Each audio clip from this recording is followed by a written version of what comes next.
Сәлем достар. Әрқандай бір қыздың той көйлегін кию арманы бар. Ондай болса, Арай апай бүгін сіздерге той көйлегін киген қыз атты майшамның рецебін ұсынатын болады. Каналыма тіркеліп, лайк басуды ұмытпаңыздар. Видеоны ақырына дейін көріңіздер. Біз ең әуелі майшам жасауға қажетті материалдарды дайындап аламыз. Ыдысты таразыға қойып, формаға арналған сояны өлшеп аламыз. Пешке қойып ерітеміз. Соя ергенше формаға мақта жіптен жасалған балауыз өзегін өткіземіз. Балауыз өзекті осындай темір біздің яки үлкен тебен иненің көмегімен өткіземіз.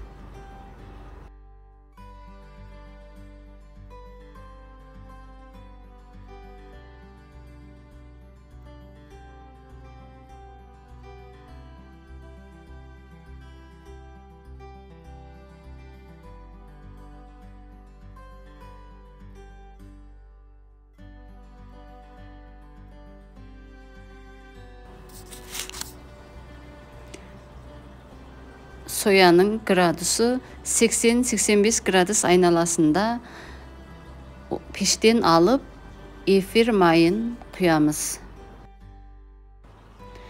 Әдетте efir mayın 85 gradus aynalasında kuyamız. Kuyu mөлшері 5-10%, odan artık koşsanız isi öte күшті болып кетеді. Efir mayын құйғаннан кейін сұйықтықты асықпай 1 минутқа дейін араластырамыз.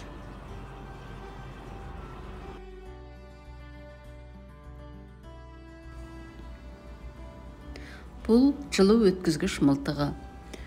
Форманы сұйықтық құюдан бұрын жылу өткізгіш мылтығының көмегімен жылтып аламыз.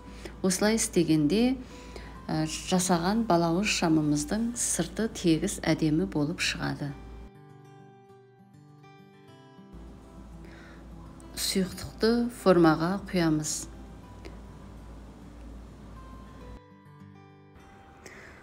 Формаға соя балауызының 3-2 бөлігін гәне құйдым.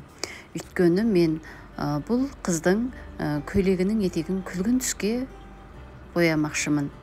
Сондықтан қалған сояға азырақ сұйық қызыл түс қосып, реңін өзгерттім.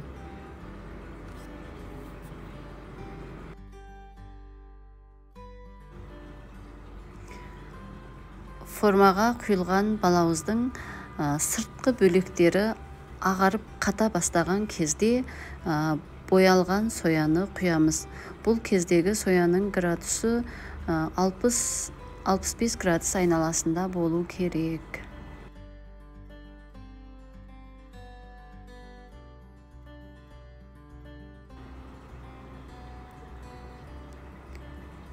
Өзектің дәл ортада тұруы үшін осындай ағаштың көмегі қажет. Формаға құйылған балауызымыз да қатқан екен. Енді ішіндегі майшамды ептеп шығарып алайық.